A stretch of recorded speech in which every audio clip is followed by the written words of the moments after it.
Good morning students. आज हम कक्षा 9 से संचयन पुस्तक का पाठ नंबर 6 जिसका शीर्षक है दिए जल उठे, लेखक है मधुकर उपाध्याय। तो इस पाठ के बारे में हम आज पढ़ रहे हैं। वैसे मैंने आपको पाठ का सार समझाना शुरू कर दिया है, इससे पहले 2 वीडियो मैंने भेजे हैं। तो आज हम उससे आगे का जो लेसन हमने पूरा नहीं किया, उसके आगे वाला जो लेसन है वो पढ़ेंगे। तो हमने यहाँ तक पढ़ लिया था कि कब गांधी जी जब कंटकपुरा पहुँचे थे तो लोग जो है बहुत थक चुके थे, क्योंकि मही नदी भी पार करनी थी। वहाँ पर 105 साल की एक बूढ़ी औरत ने गांधी जी का स्वागत किया और ने कहा कि तुम स्वराज लेकर ही लौटना। तब गांधी जी ने कहा कि मैं स्वराज लिए बिना नहीं लौटूंगा। तब वहाँ पर उन्होंने यानी वहाँ की जनसभा में ब्रिटानिक कुशासन का भी जिक्र किया। उन्होंने कहा कि इस शासन में राजा से लेकर रंक तक यानी अमीर भी और गरीब भी सभी बहुत दुखी हैं, तो इसका संहार करना चाहिए। अब रास्ते में रेतीली सड़कों के कारण लोगों ने यह कहा कि गांधी जी जो है थोड़ी देर तक जो यात्रा करेंगे वो अब कार से कर लें, मतलब चलते चलते थक गए हैं तो कार से कर लें। लेकिन गांधी जी ने इससे साफ मना कर दिया था। उन्होंने कहा कि यह उनके जीवन की आखिरी यात्रा है। ऐसी यात्रा में निकलने वाला व्यक्ति वाहन का प्रयोग नहीं करता। धर्म यात्रा में हवाई जहाज, मोटर या बैलगाड़ी पर बैठकर यात्रा करने से लाभ नहीं मिलता। यात्रा में कष्ट सहें, लोगों का सुख दुख समझें, तभी सच्ची यात्रा होती है। तो यहाँ तक हमने पढ़ लिया था। अब इससे जो आगे है तो बच्चों अपनी बुक खोल के बैठोगे, पेज नंबर 46 है, तो सेकंड पैराग्राफ हम अब पढ़ेंगे। ब्रिटिश हुक्मरानों में एक वर्ग ऐसा भी था जिसे लग रहा था कि गांधी जी और उनके सत्याग्रही जो हैं वो मही नदी के किनारे नमक बना करके कानून तोड़ देंगे। मतलब नदी के किनारे जब नमक बनाया जाता है वहाँ पर बनाएंगे, और कानून था कि नमक नहीं बना सकते, लेकिन ये नमक बना करके कानून तोड़ेंगे। समुद्री पानी नदी के तट पर काफ़ी नमक छोड़ जाता है, जिसकी रखवाली करने के लिए सरकारी नमक चौकीदार रखे जाते हैं। गांधी जी ने भी कहा यहाँ नमक बनाया जा सकता है। गांधी जी को समझने वाले जो वरिष्ठ अधिकारी थे ना, वो ये बात अच्छी तरह से समझते थे कि कोई भी काम जो है ना, गांधी जी कोई भी काम अचानक और चुपके से नहीं करेंगे। उनको इतना विश्वास था गांधी जी पर भी, वो ऐसा काम नहीं करेंगे, कानून नहीं तोड़ेंगे। लेकिन इसके बावजूद भी, इतना विश्वास होने पर भी, उन्होंने नदी के तट से सारे नमक के भंडार हटा दिए, मतलब नष्ट करा दिए, ताकि इसका खतरा ही ना रहे। पता भी था गांधी जी ऐसा काम नहीं करेंगे, लेकिन उसके बावजूद भी वहाँ से सारे नमक के भंडार हटा दिए भी, अब इसका खतरा ही नहीं रहे। ये सोचेंगे ही नहीं करेंगे क्या नहीं या नहीं करेंगे, तो इस बात को मन में लाएंगे नहीं। तो नियमों के अनुसार उस दिन की यात्रा कंटकपुर में गांधी के भाषण के बाद समाप्त हो जानी चाहिए थी। मतलब ऐसे थी यात्रा रखी गई थी कि गांधी जी का भाषण होगा, उसके बाद समाप्त हो जाएगी। लेकिन इसमें परिवर्तन कर दिया गया तथा यह तय पाया गया कि नदी को अभी रात के समय समुद्र का पानी चढ़ने पर पार किया जाए। फिर रात के समय समुद्र का जो पानी है वो चढ़ जाए, उसमें पानी ज़्यादा हो जाता है, तो तब पार किया जाए, ताकि कीचड़ और दलदल में कम से कम चलना पड़े। क्योंकि पानी कम होता है ना, जहाँ पे पानी कम है तो वहाँ कीचड़ तो होगा ही।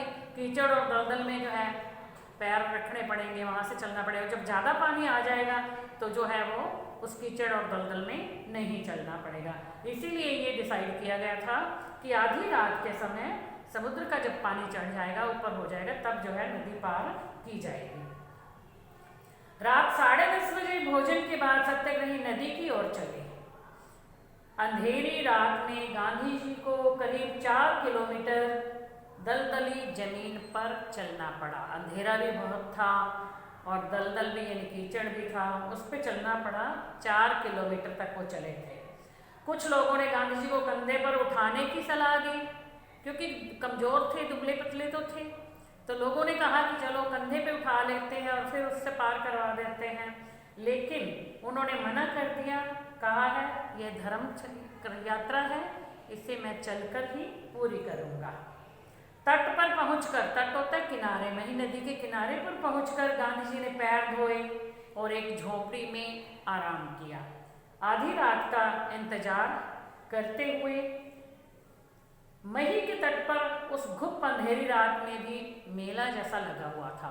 मतलब इतना अंधकार था, इतनी अंधेरी रात थी, फिर भी वहाँ ऐसा लग रहा, मतलब लोगों की इतनी चहल पहल थी जैसे कोई मेला लगा हुआ हो। भजन मंडलियाँ थी, लोग भजन गा रहे थे। डांडिया रास में निपुण दरबार थे, उनके गीत के बोल थे।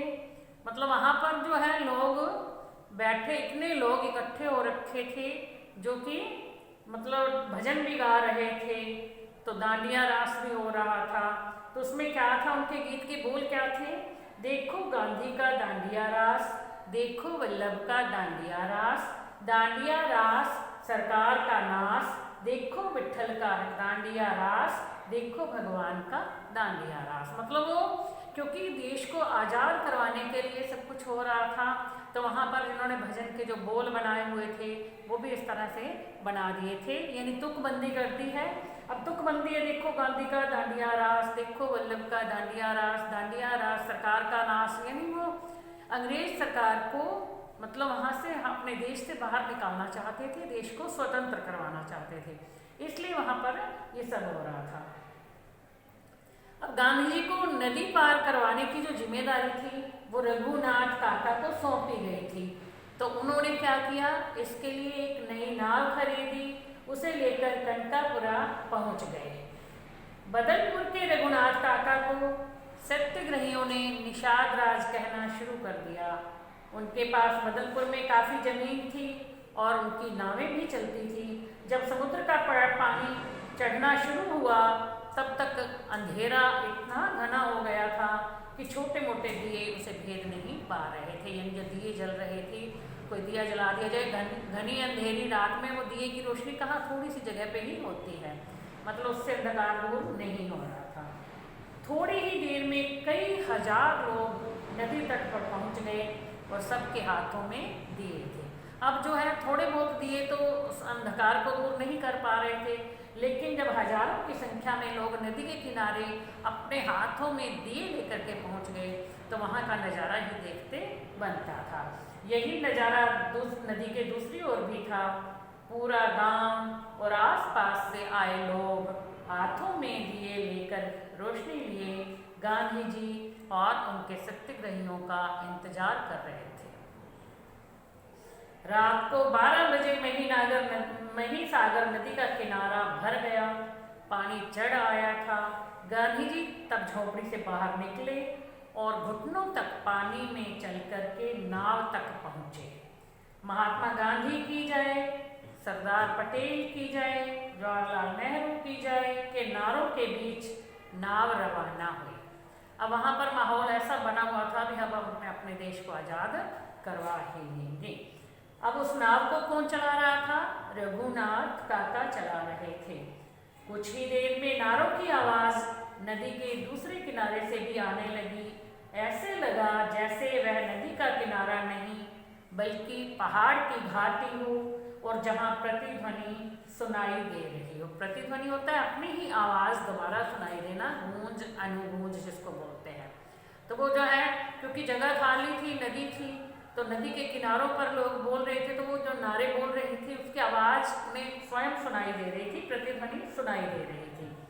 महीसागर के दूसरे तट पर भी स्थिति कोई अलग नहीं थी, भिन्न नहीं थी। उसी तरह का कीचड़ था, वही दलदली जमीन थी। यह पूरी यात्रा का संभवतः सबसे कठिन हिस्सा था। जितने भी यात्रा करी थी उन सत्याग्रहियों ने और महात्मा गांधी जी ने, उन सबसे कठिन जो था हिस्सा यही था। 1.5 किलोमीटर तक पानी और कीचड़ में चलकर गांधी जी रात को 1 बजे उस पार पहुँचे और सीधे विश्राम करने चले गए।